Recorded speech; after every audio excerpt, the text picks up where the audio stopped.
Magandang araw po sa inyo lahat mga kaibigan.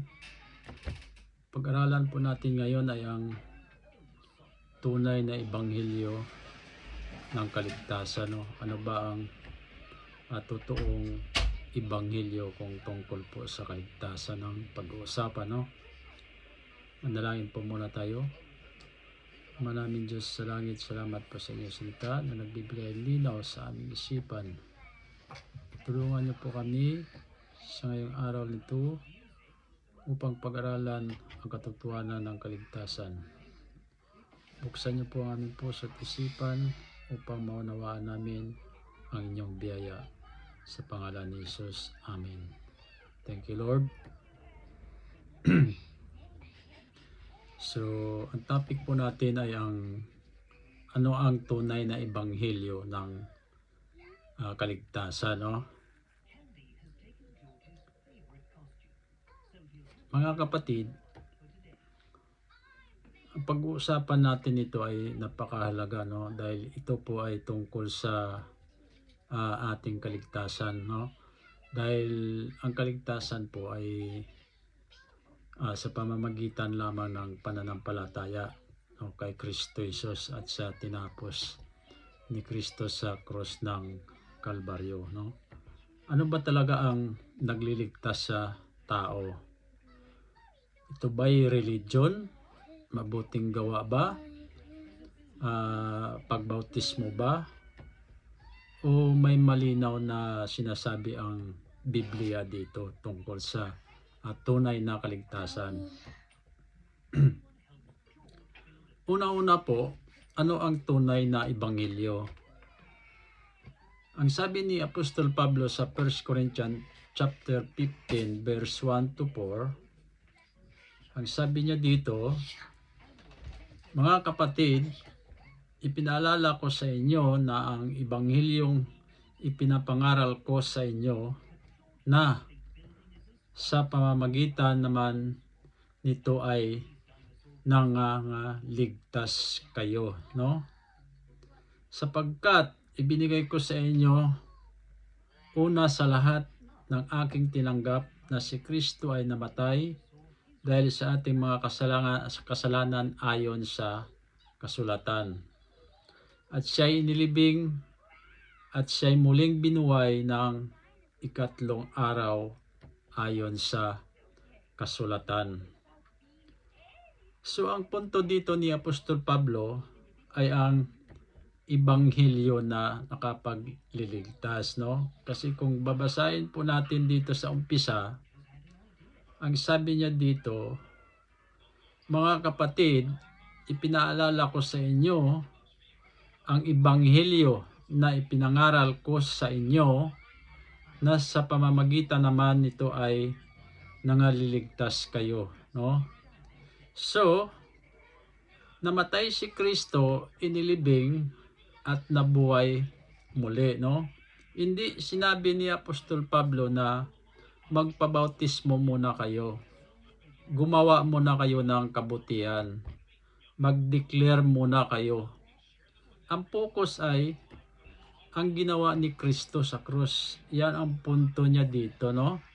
Wala siyang may binanggit dito na dagdagan mo ang ginawa ni Kristo sa krus ng Kalbaryo, no? So, number 2, hindi gawa ang kaligtasan, no? Hindi sa pamamagitan ng mga gawa para ka maligtas. Na ikaw ay nagpapakita sa Diyos na ang ginawa mong mga kabutihan ay nakikita ng Diyos para sa iyo at ikaw ay maliligtas, no? Hindi yan ang pamamaraan ng kaligtasan. Dahil sabi sa Titus 3 verse 5 na hindi dahil sa mga gawa ng katwiran ng ating ginawa, no? Kundi ayon sa awa ay kanyang iniligtas tayo, no? So ibig sabihin, naligtas lang po tayo sa kanyang awa, no?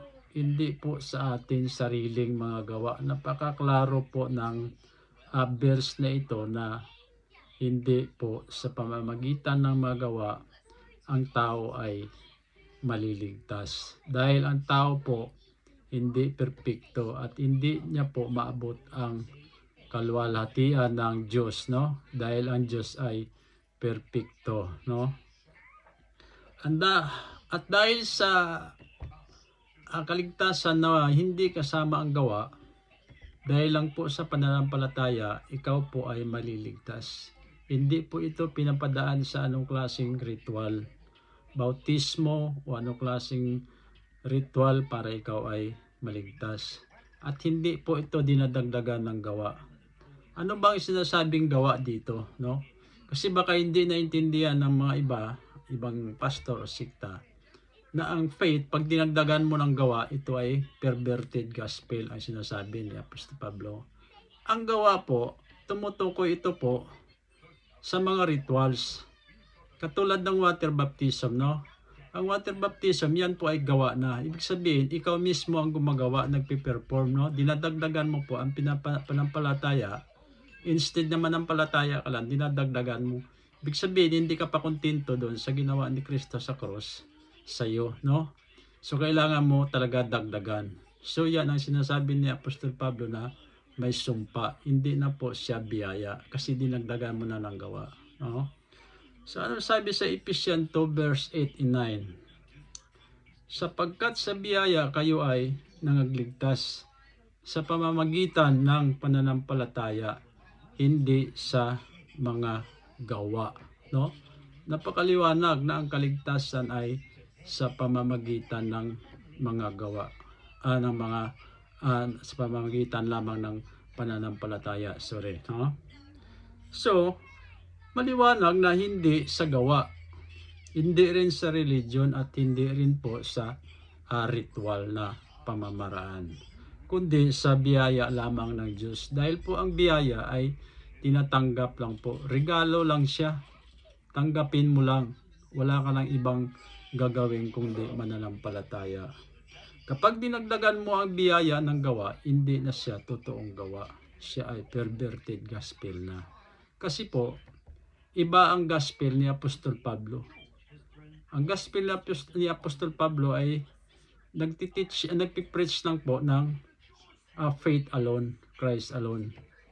Hindi na po nagdadagdag, no? So sabi sa Romans chapter 4 verse 5, datapwat sa hindi gumagawa kundi sumasampalataya, ang kanyang pananampalataya ay ibinilang na katwiran, no? So ito po napakalinaw ang sabi ng Apostol Pablo. Sa hindi gumagawa kundi sumasampalataya, ang kanyang pananampalataya ay ibinilang na katwiran, no? Napakaliwanag ito dahil ang kaligtasan hindi po pinadadaan po sa human performance, no?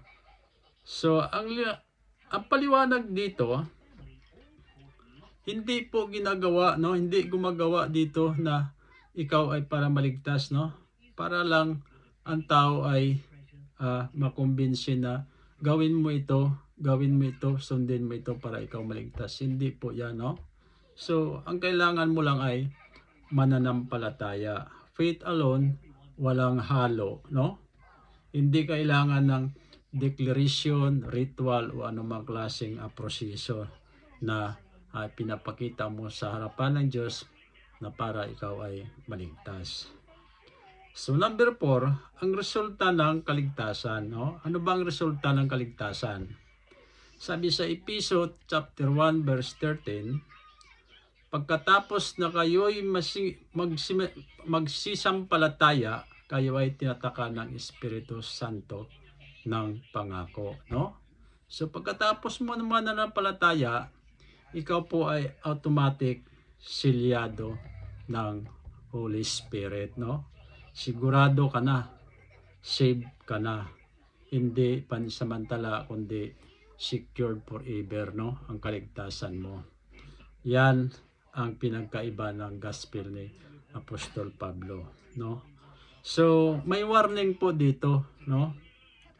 Huwag po aluan ang ebanghelyo ni Apostol Pablo na ang tinuturo ay faith alone, no? Dahil ang sabi niya po sa Galatians chapter 1 verse 6 to 7, kayo'y madaling lumihis sa ibang gospel na hindi iba, no? Ito po ay tinutukoy niya po sa mga taga-Galasya dahil po may mga Judaizer na pumasok doon na kinukumbinsi sila dahil ang faith po hindi daw sapat, kailangan ng gawa. Yun po ang law of Moses, no? Doon po si Apostol Pablo nagtataka sa kanila, no? So kahit maliit na dagdag, faith plus work, faith plus baptism, and faith plus declaration, ibang gospel na ang tawag ni Apostol Pablo. Dahil po ikaw ay masusumpa, no? So ang iba, hindi nila ito pinapansin ang gospel ni Apostol Pablo, no? Napaka-importante ito dahil si Apostol Pablo lang talaga ang atin apostol, no? Sa Romans 11 verse 13. Hindi nila ito pinapansin si Apostol Pablo.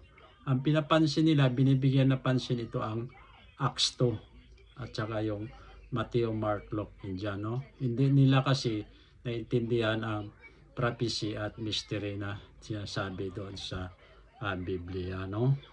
So saan ka magtitiwala, no?